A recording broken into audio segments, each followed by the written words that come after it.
નમસ્તે બાળકો, યોગી education Gujarat YouTube ચેનલમાં સ્વાગત છે તમારું.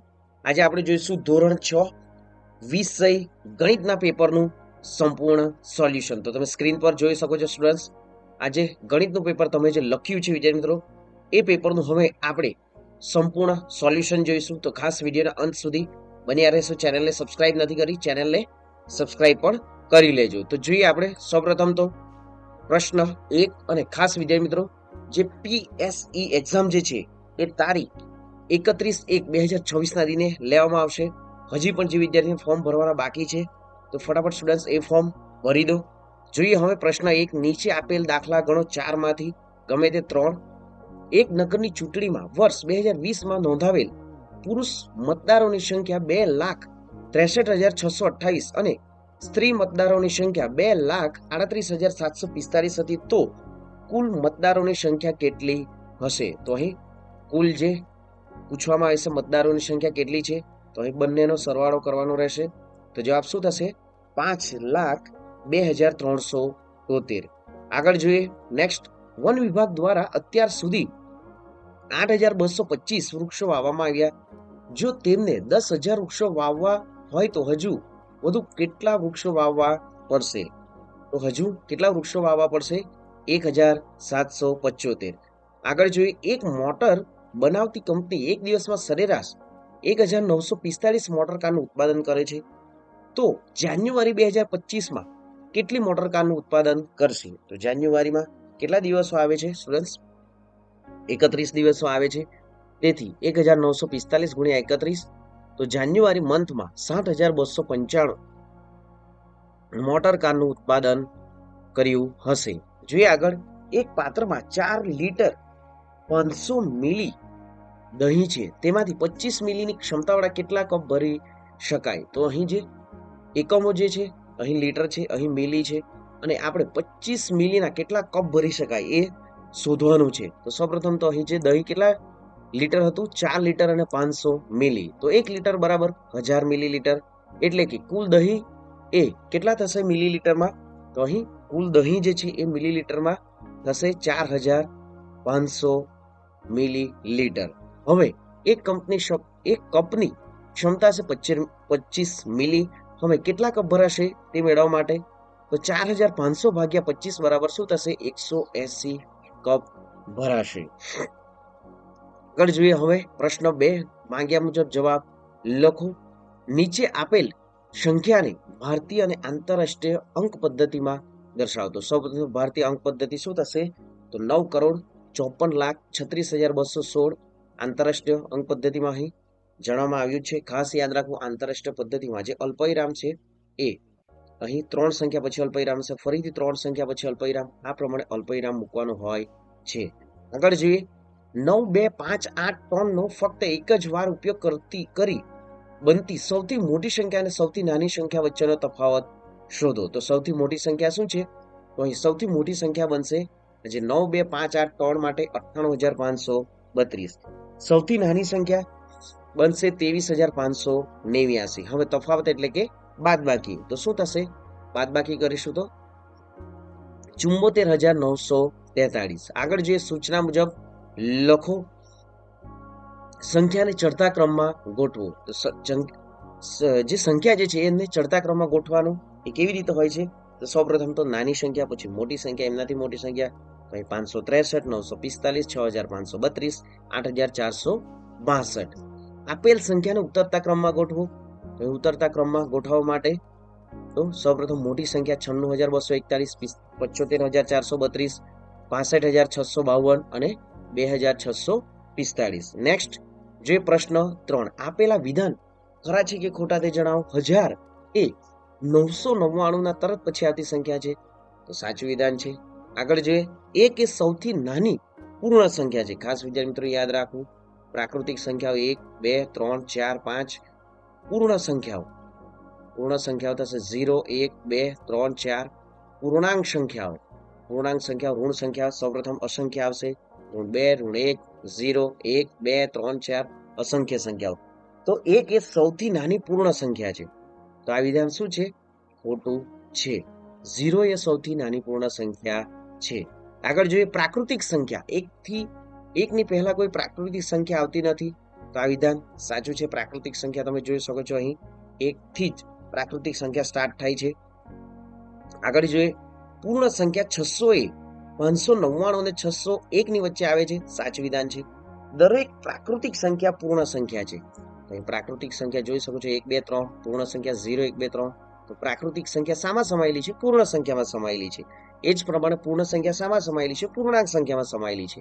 તો આ પ્રમાણે દરેક પ્રાકૃતિક સંખ્યા પૂર્ણ સંખ્યા છે, સાચું વિધાન છે. આગળ જોઈએ સંખ્યા રેખા પર 8 એ 0 ની ડાબી બાજુએ આવેલ હોય છે, તો ખોટું વિધાન છે. અહીં 8 એ 0 ની ડાબી બાજુ નથી પણ જમણી બાજુ આવે છે. આ રીતે સંખ્યા રેખામાં તમે જોઈ શકો છો અહીં 0 1 ધન સંખ્યાઓ આવે છે, 1 2 3 4. એ રીતે અહીં 0 ની ડાબી બાજુ ઋણ સંખ્યાઓ આવે છે, ઋણ 2 ઋણ 3. આ ડાબી બાજુ છે અને આ જમણી બાજુ છે, ખાસ યાદ રાખવું વિદ્યાર્થી મિત્રો. આગળ જોઈએ સંખ્યા રેખાની મદદથી નીચે આપેલ દાખલા ગણો. તો 4 + 3, તો અહીં સંખ્યા રેખા જોઈ શકો છો 4 + 3 7 થશે. તો આપણે 3 સંખ્યાથી સ્ટાર્ટ કરી 7 પર જવું. 5 - 2, તો અહીં બાદબાકી થશે. 5 થી સ્ટાર્ટ કરી 5 માંથી 2 બાદ કરીશું તો કેટલા રહેશે? 3 રહેશે. આગળ જોઈએ 2 + 3, તો 2 + 3 5 થશે. તો 2 થી સ્ટાર્ટ કરી 2 માં 3 ઉમેરીશું તો 5 થશે. આ પ્રમાણે સંખ્યા રેખા પર દર્શાવવાનું રહેશે. પ્રશ્ન 4, વિભાજ્યતાની ચાવીની મદદથી 45,324 સંખ્યા 3 વડે વિભાજ્ય છે કે નહીં તે ચકાસો. તો ખાસ 3 નો જે નિયમ યાદ રાખવાનો છે કે જો અંકોનો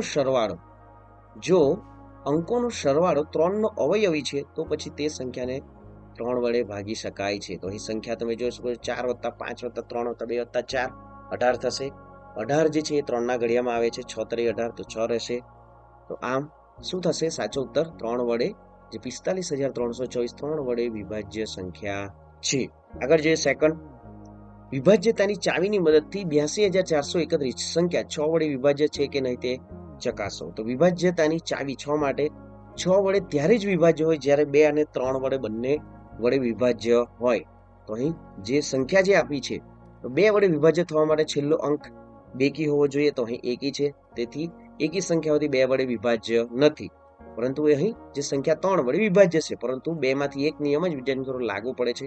તેથી આ સંખ્યા શું થશે? અહીં માત્ર 3 વડે જ વિભાજ્ય છે, 2 વડે નથી.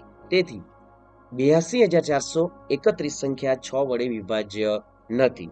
આગળ જોઈએ હવે નેક્સ્ટ પ્રશ્ન 5, માંગ્યા મુજબ ગણતરી કરો. 12 અને 18 નો સામાન્ય અવયવ શોધો. અહીં જે શું શોધવાનું છે? અવયવ શોધવાનું છે. 12 અને 18 નો સામાન્ય અવયવ શોધો. સૌપ્રથમ 12 ના અવયવ 12 × 1 = 12, 6 × 2 = 12, 3 × 4 = 12. તો 12 ના અવયવ શું થશે? 1 2 3 4 6 12 અવયવ છે. હવે 18 નો અવયવ પાડીશું. 18 × 1 = 18, 9 × 2 = 18, 6 × 3 = 18. તો 18 નો અવયવ શું થશે? ખાસ યાદ રાખવું, અવયવ આપણે યાદ રાખવાના છે. 1 2 3 6 9 અને 18. તો અહીં સામાન્ય એટલે કે બંનેમાં કોમન, તો અહીં 1 કોમન છે, 1 છે, 2 છે, 2 છે, 3 છે, 3 છે, અહીં 6 છે, અહીં પણ 6 છે. તો 1 2 3 અને 6 એ સામાન્ય અવયવ છે. 3 અને 4 ના પ્રથમ 2 સામાન્ય અવયવી શોધો. તો 3 ના અવયવી શું છે? 3 6 9 12 15 18 21 24. 4 ના અવયવી શું છે? 4 8 12 16 20 24. આમ 3 અને 4 ના જે બંનેમાં 2 સામાન્ય અવયવી કયા કયા થશે? તો અહીં જોઈ શકો છો 12, જે 12 12 છે બંને 3 ના ઘડિયામાં પણ આવે છે, 4 ના ઘડિયામાં પણ છે. એ જ પ્રમાણે 2 અવયવ ફક્ત શોધવાના છે, અવયવી શોધવાના છે, તો 24. તો આ પ્રમાણે 12 અને 24. જવાબ જોઈએ આગળ હવે નેક્સ્ટ. 7 21 અને 35 ના સામાન્ય અવયવ શોધો. તો અહીં સામાન્ય અવયવ શોધવાનું છે. તો જોઈએ આપણે 7 ના અવયવ 7 × 1 = 7, 7 ના અવયવ 7 1 અને 7 છે. 21 ના અવયવ 21 × 1 = 21, 7 × 3 = 21. આમ 1 3 7 21 એ 21 ના અવયવ છે. 35, તો 35 × 1 = 35, 7 × 5 = 35.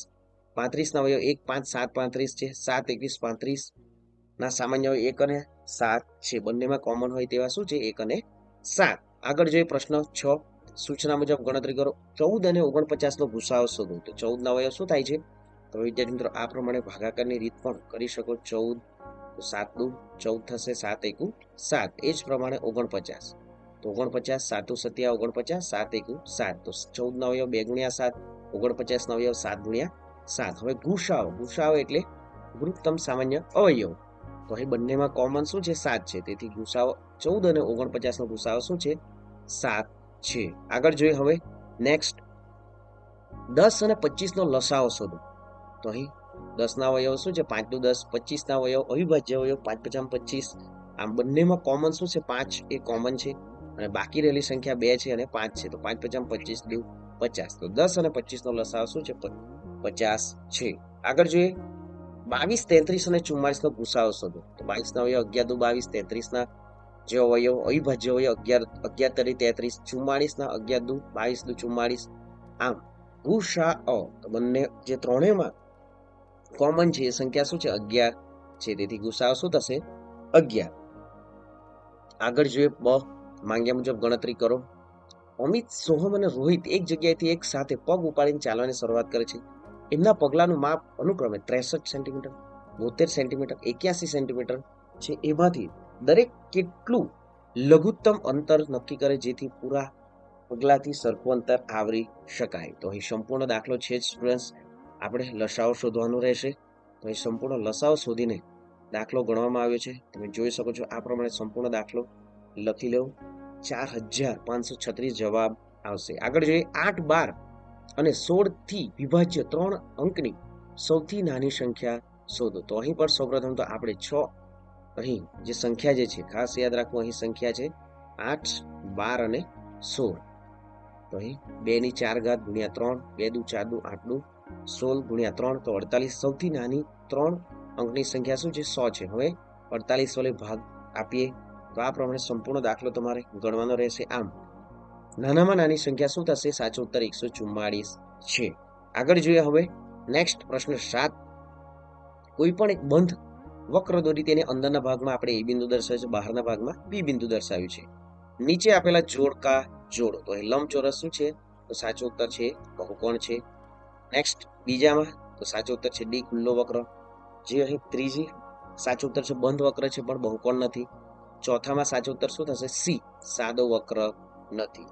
આગળ જોઈએ નીચે આપેલ પરિસ્થિતિને અનુરૂપ આકૃતિ દોરો. બિંદુ ઝેડ એ રેખાખંડ OX પર છે. તો આ પ્રમાણે જે OX પર ઝેડ બિંદુ આપણે મધ્ય બિંદુ તરીકે દર્શાવી શકીએ.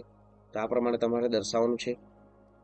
કિરણ OX અને OY નું ઉદ્ભવ બિંદુઓ છે. તો અહીં સંપૂર્ણ આકૃતિ દોરવામાં આવી જ છે. નીચેની આકૃતિનો ઉપયોગ કરી જવાબ લખો. તો અહીં જે ABCD જે લંબચોરસ છે તમે જોઈ શકો છો આ પ્રમાણે જે એમની આકૃતિ પરથી જે પ્રશ્ન પૂછવામાં આવે છે જોઈએ આપણે. આપેલ બહુકોણના શિરોબિંદુ અને બાજુઓના નામ લખો. તો શિરોબિંદુ ABCD છે, બાજુઓ AB, BC, CD, AD છે. પ્રશ્ન 8. નીચે આપેલ જોડકા જોડો ત્રિકોણોમાં 3 લઘુકોણ હોય. તો અહીં 3 લઘુકોણ હોયમાં સાચો ઉત્તર શું થશે? સી લઘુકોણ ત્રિકોણ. એક કાટખૂણો હોય તો સાચો ઉત્તર થશે કાટકોણ ત્રિકોણ. 3 બાજુના માપ સરખા હોય તો સમબાજુ ત્રિકોણ. 2 બાજુના માપ સરખા હોય તો ઈ સમદ્વિબાજુ ત્રિકોણ. તો અહીં પણ સંપૂર્ણ આન્સર છે સ્ટુડન્ટ્સ, ખાસ તમે જોઈને લખી શકો. આગળ જોઈએ નેક્સ્ટ. આ જ પ્રમાણે આપણી યુટ્યુબ ચેનલ તમામ વિષયોના સોલ્યુશન પેપર મુકાઈ ગયા છે, જોઈ લેવું સ્ટુડન્ટ્સ. નીચે આપેલ ત્રિકોણના પ્રકાર બાજુના માપના આધારે તથા ખૂણાના માપના આધારે લખો. તો અહીં બાજુના માપના આધારે શું છે? અહીં 6 છે, 4 છે, 4 છે, સમદ્વિબાજુ 2 બાજુનો માપ સરખા છે. હવે ખૂણામાં આધારિત શું થશે? કાટકોણ ત્રિકોણ. અહીં બધી બાજુના માપ અલગ અલગ છે તો વિષમબાજુ ત્રિકોણ અને ખૂણાના આધારે શું થશે? કાટકોણ ત્રિકોણ. પ્રશ્ન 9. ચોરસના દરેક ખૂણાનો માપ શું હોય છે? તો 90 અંશ હોય છે. ચતુષ્કોણની ચારે બાજુ અને ચારે ખૂણા સમાન હોય છે. તો ચોરસ ચતુષ્કોણની ચારે બાજુ અને ચારે ખૂણા સમાન હોય છે. આગળ જોઈએ આપણે નેક્સ્ટ. સમલંબ ચતુષ્કોણની સામસામેની ફક્ત એક જ જોડ સમાંતર હોય છે. સમબાજુ ચતુષ્કોણની બધી બાજુની લંબાઈ સમાન હોય છે. આગળ જોઈએ પ્રશ્ન 10. નીચે આપેલ સંખ્યા રેખાના આધારે પ્રશ્નોના જવાબ લખો. અહીં જે બિંદુઓ O, A, B, C, D, E, F, G આપવામાં આવે છે. જો બિંદુ D ને સંગત +10 હોય તો -5 વાળું બિંદુ કઈ હશે? તો -5 વાળું બિંદુ શું હશે? તો અહીં આ પ્રમાણે 0 છે, અહીં D 10 છે, અહીં 9, 8, 7, 6, 5, 4 છે. આ પ્રમાણે અહીં બિંદુઓ સ્ટુડન્ટ્સ એક મિનિટ ફરીથી આપણે દર્શાવીશું. અહીં તમામ D ના 10 છે તો અહીં શું થશે? 9. અહીં 8, અહીં 7, 6, 5, 4, 3, અહીં 2, 1 અને 0, ઋણ 1, ઋણ 2, ઋણ 3, ઋણ 4, ઋણ 5, ઋણ 6 અને ઋણ 7 અહીં આપવામાં ઓલરેડી આવ્યું છે. આ પ્રમાણે તમે ઋણ 5 તો જોઈ શકો છો એફ સાચો ઉત્તર છે. બિંદુ બી ઋણ પૂર્ણાંક છે તો ધન પૂર્ણાંક, ઋણ બી જે છે ઋણ બી અહીં જોઈ શકો છો 6 છે, તે શું થશે ધન પૂર્ણાંક. બિંદુ ઈ ને સંગત પૂર્ણાંક લખો તો બિંદુ ઈ તો શું થશે ઋણ 2. આ સંખ્યા રેખા પર કયા બિંદુની કિંમત સૌથી ઓછી છે? તો જે જી બિંદુ જે છે એ જી બિંદુની ઋણ 7 જે કિંમત છે તેથી સૌથી ઓછી છે.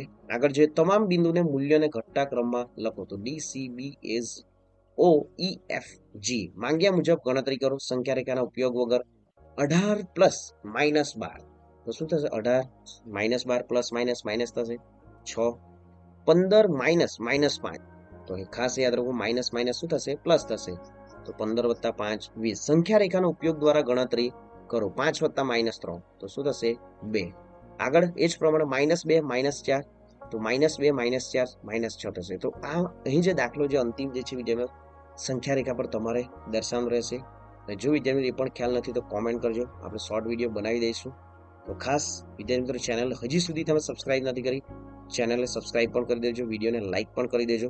મળીશું હવે નેક્સ્ટ વિડીયોમાં નવી જ્ઞાન નવી માહિતી સાથે. જય હિન્દ બાળકો, વંદે માતરમ, જય જય ગરવી ગુજરાત.